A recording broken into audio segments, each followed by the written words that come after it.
آپ ان سے نہ پوچھو، ان کے دشمنوں کو جتنا کھود کر کے پوچھو اتنا اچھا سمجھا جائے گا آپ کو، ان کو نہ پوچھو۔ ہاں حضرت عمر فاروق رضی اللہ تعالیٰ عنہ نے اپنے دربار سے نکالا نہیں، جواب دیا۔ فرماتے ہیں میرے بیٹے عبداللہ بھی جہاد میں شریک تھے، ان کو بھی کپڑا ملا، مجھے بھی ملا، انہوں نے اپنا کپڑا مجھے ہبا کر دیا، میں نے دونوں ملا کر کے سلا لیا، میرا جبہ پورا ہو گیا۔ جواب دے دیا، مطمئن ہو گئے صحابی رسول، بیٹھ گئے۔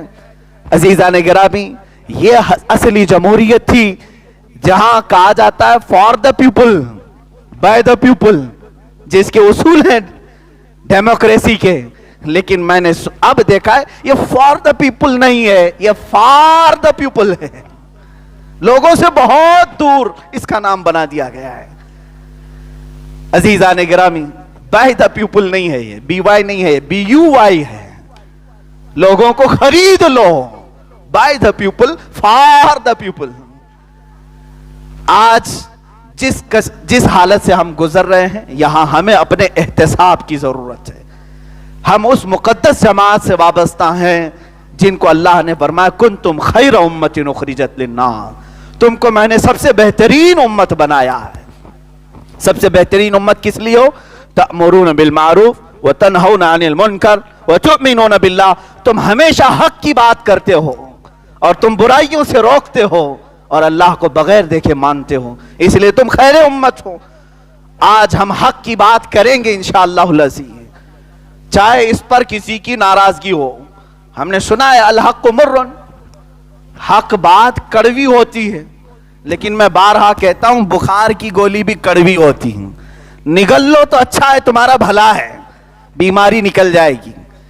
آج میں ان تمام علماء سے بھی کہنا چاہتا ہوں جن کو اللہ تعالیٰ نے انعام میں منبر رسول عطا کیا ہے، تمہارے سے سوال کیا جائے گا قیامت کے دن۔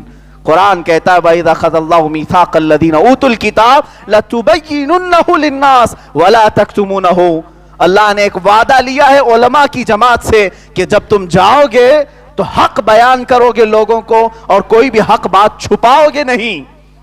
علماء سے اللہ نے یہ وعدہ لیا ہے، کب؟ ہماری روحوں سے وعدہ لیا ہے۔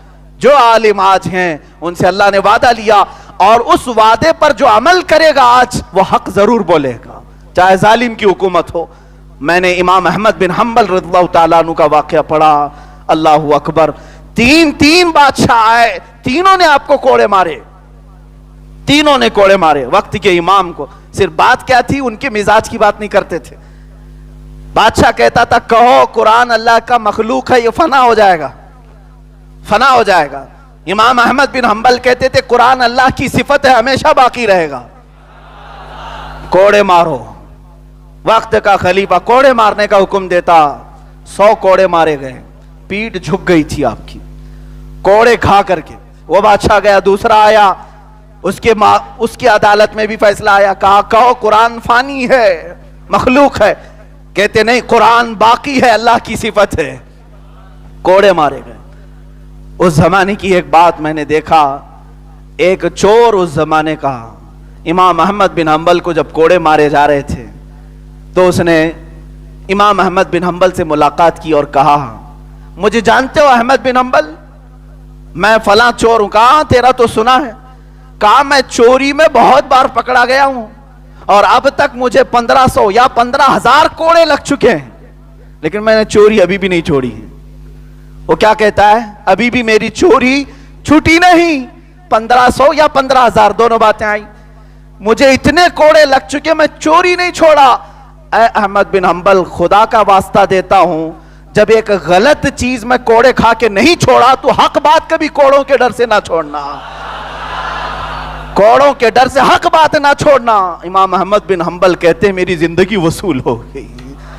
ایک چور نے بتایا وہ باطل چیز نہیں چھوڑ رہا کوڑوں کے ڈر سے، تو ہم حق بات کو کوڑوں کے خوف سے کیوں چھوڑے ہیں؟ عزیزان گرامی وقار، میں علماء کو یہ میسج ضرور دینا چاہوں گا، ہماری تاریخ بھری ہے، ہمارے کئی امام ایسے ہیں جن کے جنازے جیل سے نکلے ہیں، ہمارے کئی علماء ایسے ہیں جو اسی ہندوستان کی جنگ آزادی میں کالا پانی، انڈمان نکوبار کی سزائیں پاتے ہوئے وہیں شہید ہو گئے۔ آج ان کی مزاریں بھی جزیرہ انڈمان میں موجود ہیں، وہی پر ہیں۔ تو صرف کھا پی کر کے گدوں پر آرام کرنے کا نام نیابت رسول نہیں. ہاں ہمارے ساتھ تکلیفیں آ سکتی ہیں لیکن ایک ہی بات پر ڈٹے رہو, اللہ نے ہمیں حق کے ساتھ بھیجا ہے, اللہ ہمیں حق کے ساتھ ہی دنیا سے اٹھا ہے. میں امت کو آج یہی پیغام دینا چاہوں گا, کوئی بھی سچویشن آئے ایک چیز اپنے ساتھ ہمیشہ قائم رکھو, ہم حق بولیں گے اور حق پر ہی ہماری وفات ہو جائے. اس لیے کہ ہمارا عقیدہ یہ ہے جب تک بکے نہ تھے تو کوئی پوچھتا نہ تھا, یا رسول اللہ تم نے خرید کر ہمیں انمول کر دیا, اب ہماری بولی کوئی نہ لگا سکے, اب ہمیں کوئی راتوں رات اوٹوں کے چکر میں 500,000 میں خرید نہ سکے, کوئی ہمیں گھر روٹی کپڑے کے نام پر اپنی پارٹی میں بلا نہ سکے. جب بھی خریداری کی بات آئے صرف اتنی بات کہو, میں بکا ہوں بازار مصطفیٰ میں, حق بولوں گا اور حق کے ساتھ رہوں گا انشاءاللہ العزیز. اللہ تعالیٰ قیامت کے دن جب حق بولنے والے کی وفات ہوگی تو اس کے لیے اعزاز کیا ہے؟ فرمایا گیا اس کو شہیدوں کے ساتھ اٹھایا جائے گا. اللہ کریم ہمیں دنیا میں بھی عزت کے ساتھ رکھے, آخرت میں ہمیں شہداء کے ساتھ اٹھائے.